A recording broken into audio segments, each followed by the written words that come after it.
Good evening. It is November 7th today. It's about 8:15, 8:30, somewhere in there. Losing track. I think I say that every time. Losing track of time. So that's just what happens. Just going to keep her moving, I guess. That's what we do here at Craig. Tomorrow's Thursday. Been a busy week as always. Had a visit from Ken Johnson from CM Manufacturing on Monday, which was really great. Ken, thanks for coming, and thanks for the card from all your friends or all the employees there at CM. Again, everybody wrote me a note. I got a note card. I got a pile of these things. Thank you. It means a lot to me. It really wish I could read them all, but again, time doesn't allow sometimes to do that over video. But I want to say things are going well this week. I got in the pool on Tuesday. I don't know if I put a video out on, or a couple videos out there on YouTube for everybody to watch. Me swimming around in my Speedo. As I said, I was so excited about pool therapy from the beginning. So I had my Speedo packed and my goggles and was ready to go from day one. And the skin sore issue that I've had has kept me from being in the pool up until now. So I'm realizing that light is a pain in the butt. So bear with me. But so the pool was awesome. It's like 98 degrees, so it's pretty warm, and it's felt really good on the joints and the muscles. You know, everything's so stiff all the time. So it's like you're just floating and having that sensation of weightlessness is also a big positive to the pool. I did some backstroke, I did some front swimming, as you saw.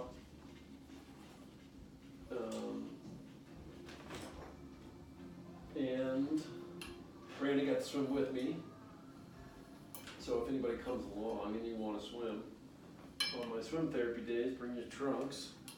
I'm allowed to have one person in the pool with me at a time. It's not very exciting. It's a 5-foot deep pool, and it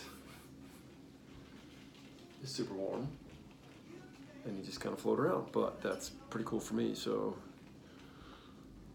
that's why I'm just throwing the invite out there. But tomorrow 9:30 I got pool therapy again, which is super cool because my schedule opened up. I had been scheduled for airport training. Basically, they take you to Denver airport to run you through how to get through security, how to deal with luggage, how to deal with actually getting on the plane, because obviously you can't take your wheelchair down the aisle of an airplane. So there's things called transfer chairs, so you slide onto that, and then from that you slide into the airplane seat, and you know they're going to buckle you in, teach you how to balance a little bit.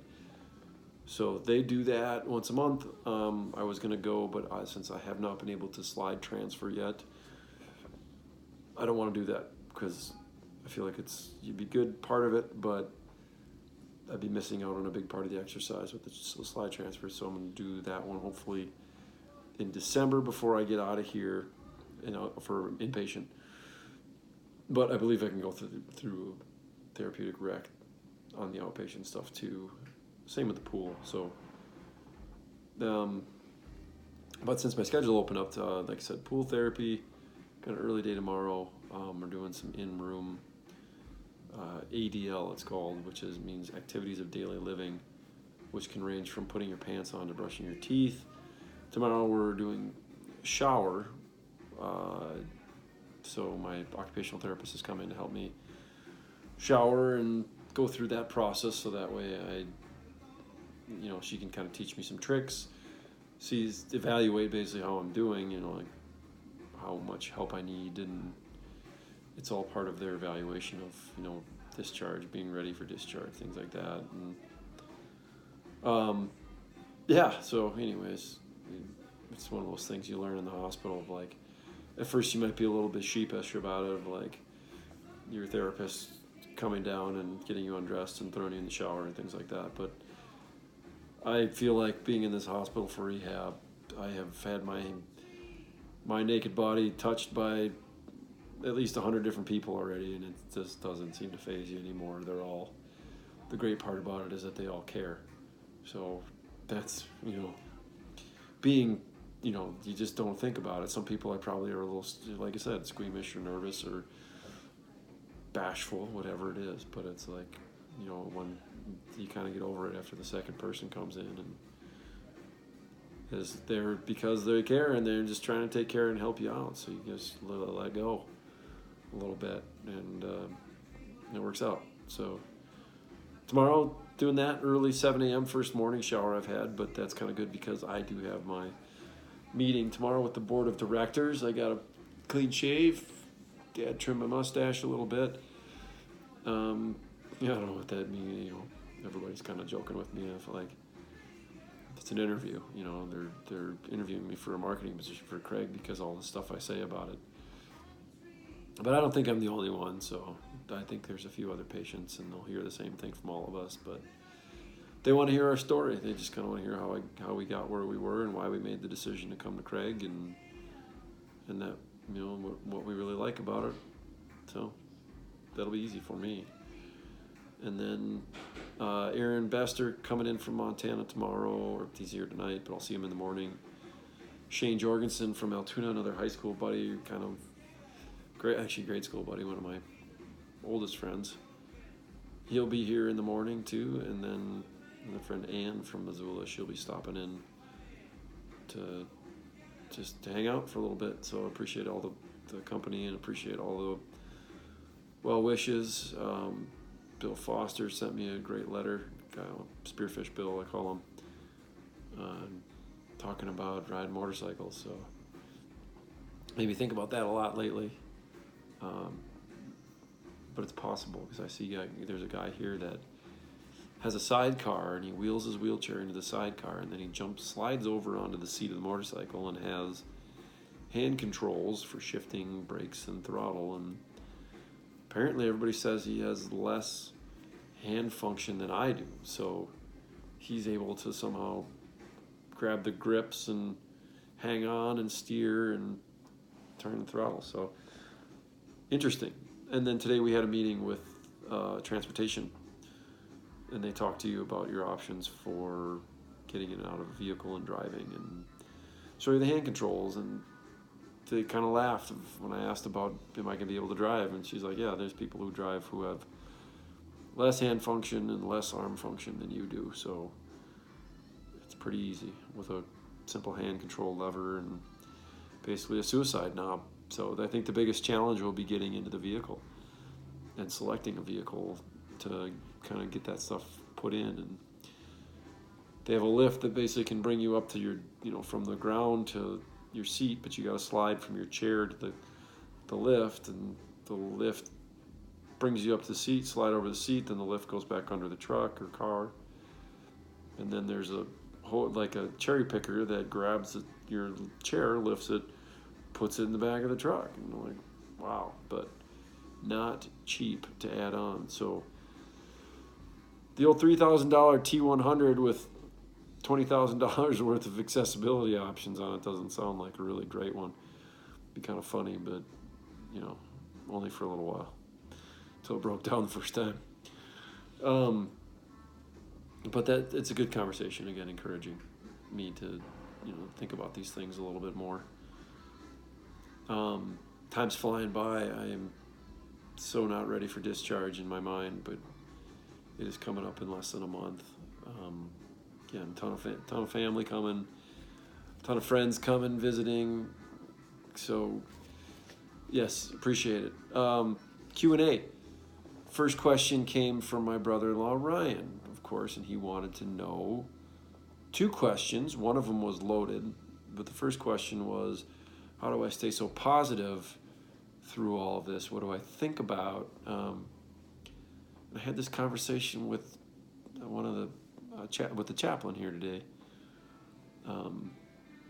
and it doesn't seem hard. I just, she asked me what was the thing that surprised me the most, and it's the same thing that probably keeps me positive. Of like, surprised me how quickly I gave up on the notion, or kind of let go of the notion of being able to walk again, or use my legs again.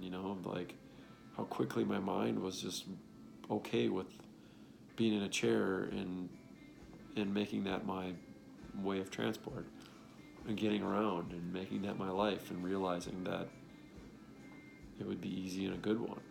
And so that's definitely that's part of it. But what keeps me positive, Ryan, my family, all the support. I got a pile of mail in front of me again. I just like to feel like a celebrity, and I feel so loved and I appreciate it. So that's definitely it. And then when you're at Craig, you realize that, I think I've said this before, is that it could have been a hell of a lot worse. So pardon my tears again, but God, you see other people here, and I heard a story today too, even, here's one, this will pick you up, is that another guy, spinal cord injury, is here. And when a spinal cord injury hits you higher up in the neck than what mine was, you can have trouble breathing on your own. Just the brain function, the nervous system's not getting to the lungs properly, so they're on a ventilator, basically, a trach tube. And he's got an IV, and I think just recently got, she, I don't even know, I'm protecting the innocent here, but the person is got an IV tube and things like that, and you're just like, you hear about all these things, and you're just like, oh, man, I can't even think about that, being, so, I mean, I can, but I see them, and I'm just like, well, my heart goes out to them, it's like, we kind of laugh about our little quad problems, as we call them, of like, me and this group in my functional skills class, we all quads, and we have very similar functional things, and we just kind of laugh about our little problems, because I think there's a lot of gratitude with that group, or just for some reason with our people with our injury level, take that, kind of with a grain of salt, because you see those other people with, like I said, the ventilators and IVs, and not able to use their hands even as well, or lift their arms up. I mean, it's just, I don't know. That's what keeps me positive. Second question you had about who's your favorite brother-in-law. Now, you have to answer me that question too. Who's your favorite brother-in-law or otherwise? I'm going to put you on the spot when I see you next time to ask you that. But anyways, I am not going to pick a favorite until Christmas, because I'm talking about all these things I need for a pickup truck, motorcycles, and I can't pick a favorite, because just like, it's kind of just like handprints, everybody's got a different, unique one, and they're all interesting and good. So I love you all. You've all been great for me, and I was trying to explain that to Brandon today too, the difference and he met Arno and he met Ryan and loved them both, and he's kind of wondering about the third brother-in-law, and I said, you're in for a doozy when you meet Sarge, but you're going to love them, because I love them all too, and I'm really grateful and lucky to have them. So my sisters did well. And I got another pile of mail. Like I said, 14 minutes in here. I'm trying to get ready for bed. Kind of one good one. Oh, got Howard, thank you. Excellent. All right. I'm getting close to bedtime here too. Okay, a few more minutes. That's Howard, my tech. He's an all-star. 35 years at Craig. 35 years. Dad, can you grab the beers? Show me the beer. I want to show my beer on the video. The Keeper Moving beer. So Tony Peterangelo. The beer. Sent me a card in a box, and somehow you got to pass the U.S. Postal Service. Says if you're going through hell, keep going. And he sends me Keep Her Moving Manitowoc Minute 6-pack. So I'll let you guys all think about that. So December 5th, when I can finally enjoy that, Tony, thank you. That was awesome.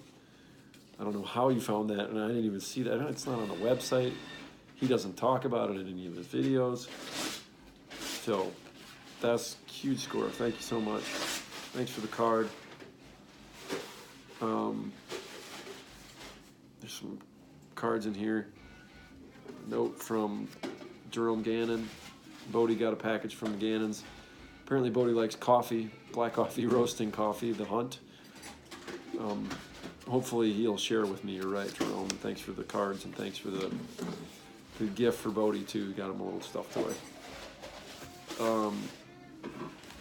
Going down the list here real quick once.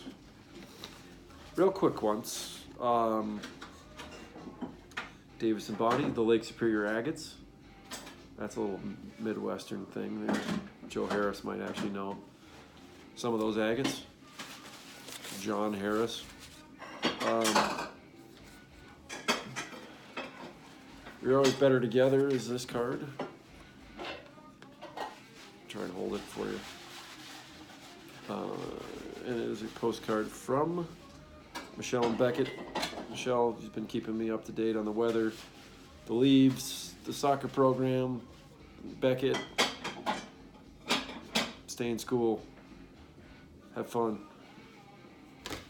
It's gonna go by fast, buddy. And then you're gonna have a big life decision on your hands. Next card, quick. This one was from Jessica Giuliani. Thank you. Wow. I wish you could see some of the stuff that we do in functional skills class today, like making sandwiches. Bird on a Wire from Jessica Giuliani, thank you.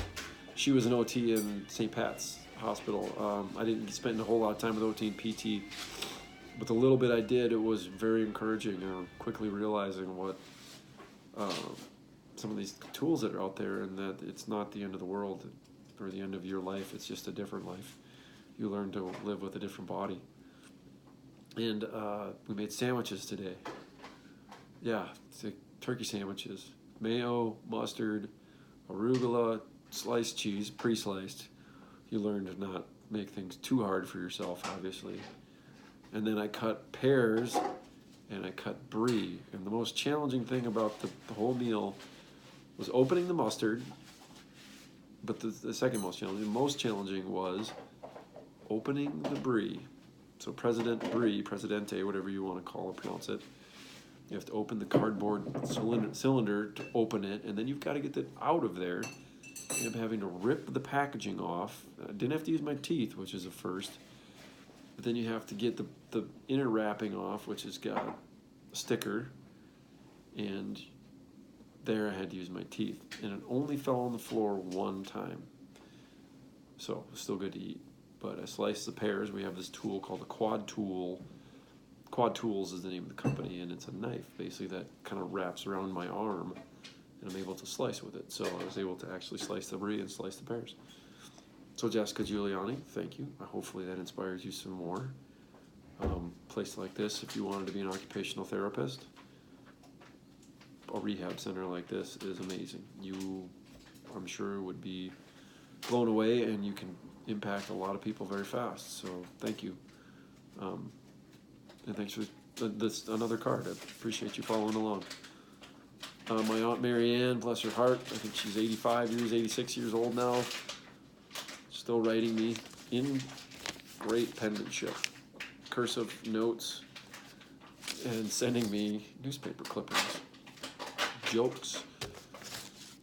I like this one. This is. Hopefully there's not any Irish people going to get offended. Two Irishmen looking through a mail-order catalog. Patty says, look at these gorgeous women.